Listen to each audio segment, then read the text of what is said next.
Welcome back, everyone, to another explainer. I am absolutely thrilled you're here today because, well, we're tackling one of my all-time favorite challenges, translating the seemingly impenetrable language of complex technical drawings. Now, if you've ever stared at an engineering schematic and felt like you were trying to read, I don't know, ancient hieroglyphics, you are exactly in the right place.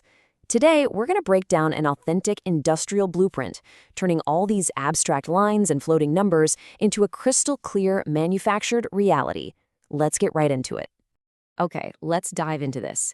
Here is the complete, unfiltered schematic we'll be logically decoding today. And yeah, at first glance, it's dense. We've got 4 distinct sections, a whole flurry of decimal points, concentric circles, complex cross-sections. It kind of looks like a totally foreign language, right? But the thing is, engineering is beautifully structured. So we're going to read this document exactly how it was designed to be read, step by step, logically moving from left to right. But before we break out the magnifying glass, we have to ask ourselves a pretty central question. How do we actually translate these two-dimensional lines and bits of text into physical reality? I mean, think about it. A machinist out on a factory floor has to take this exact layout and use it to cut, drill, and shape solid metal. Every single line here represents a strict physical command. Our job today is to learn how to speak that command language. To pull that off without getting totally overwhelmed, here's our 4-step plan. 1. Decoding the blueprint. 2. Analyzing the tube sheets. 3. The geometry of pitch. And 4. Tube expansion details. Section 1. Decoding the blueprint, the Rosetta Stone of engineering. Let's kick things off with a quick bit of jargon busting. As you scan through the drawing, you're going to see a specific symbol popping up over and over again. It's a circle with a diagonal slash right through it. That is the U symbol, and in the world of technical drawings, it simply stands for diameter.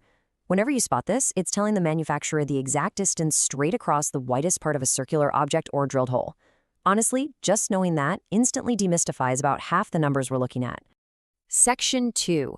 Analyzing the tube sheets, RHS and LHS panels. The blueprint labels these major components as tube sheets, specifically the RHS and LHS inside tube sheets.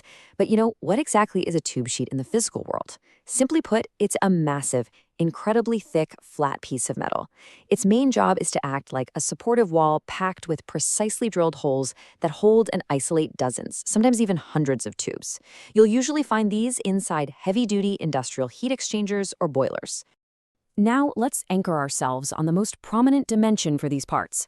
There's a massive overarching number defining both of these panels, 114.3.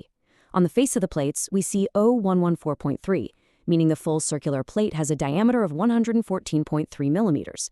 And then checking out the side profile view, the width is also listed as 114.3. This one dimension essentially dictates the entire macro-scale foundation of the build. If we put the 2 tube sheets head-to-head, the right-hand side versus the left-hand side, we spot some really critical instructions. Both require one NOS, which is just shorthand for one number of, meaning we need one piece of each. And they both share that massive 114.3 outer diameter. But a quick glance tells us they aren't identical twins. The LHS tube sheet looks totally uniform, just a perfect, symmetrical grid of holes. The RHS tube sheet, however, has some very specific asymmetrical details that completely break that pattern. So the crucial point here is identifying exactly what makes that RHS unique. Looking closely at the upper right quadrant of the RHS setup, there's a smaller hole. It's labeled with a diameter of 6.0, so an incredibly precise 6-millimeter hole. But actually, even more importantly, look at where it's placed. It's specifically offset from the center vertical line by a distance of 40.0, and that is definitely not random. That precise 40.0 offset guarantees this plate locks into the larger machine assembly in exactly one specific orientation. No guessing allowed. Section 3. The geometry of pitch. Mapping the holes. Moving right along, the third section is labeled pitch 13.2 millimeter. To unlock this little visual puzzle, we really need to define what pitch means here. In mechanical engineering, pitch has absolutely nothing to do with sound. It's all about space. It is the exact mathematically calculated distance between the dead center of one hole to the dead center of the adjacent hole. You can think of it as the rhythm of the blueprint. Now, what's really interesting about this specific layout is the elegant geometry they chose to use. Notice the arrangement of those 3 circles. They form a perfect equilateral triangle. In the industry, this is known as a triangular pitch. Engineers don't just pick this because it looks cool. They use it because a triangular pitch packs the absolute maximum number of tubes into the minimum amount of space on that tube sheet we just analyzed. It basically maximizes the efficiency of the entire system. And the defining rule of this whole pattern? It's that exact measurement anchoring the bottom, 13.2. From the true center point of the bottom left tube over to the center point of the bottom right tube, the distance must be exactly 13.2 millimeters. No more, no less. That one single number literally dictates the location of every single hole drilled into the plate. So let's just quickly summarize the vital stats of this pitch layout. We've got individual tubes specified with a diameter of 10.35. They're arranged in a triangular geometry, and their center-to-center distance is strictly locked at 13.2 millimeters. There is a crazy tight mathematical relationship going on here. You have a 10.35 millimeter tube sitting inside a 13.2 millimeter pitch. That leaves less than 3 millimeters of solid metal between the edges of the tubes. Talk about requiring absolute precision. Section 4. Tube expansion details. Precision at the microscale. Okay, take a breath, because this final section is far and away the densest cluster of engineering information on the entire document. We're dealing with a complex, multi-tiered, cylindrical diagram labeled tube expansion. This cross-section is showing us exactly how a tube is physically manipulated and expanded to fit perfectly snug inside those tube sheet holes we've been geeking out over. Right at the very bottom, there's a label that reads OD10X1THK. Let's translate that bit of jargon so we completely grasp the foundational physics at play. OD stands for outer diameter, which is 10. THK stands for thickness, which is 1. Put it together and it means the tube itself is 10 millimeters across on the outside, and the actual metal wall of the tube is precisely 1 millimeter thick.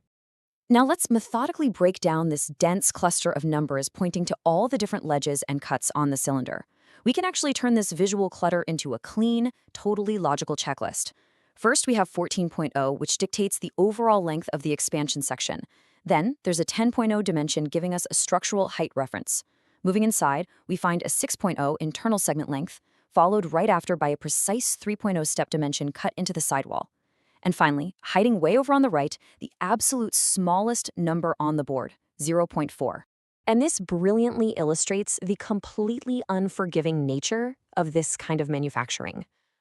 A 0.4 measurement, that is literally less than half a millimeter.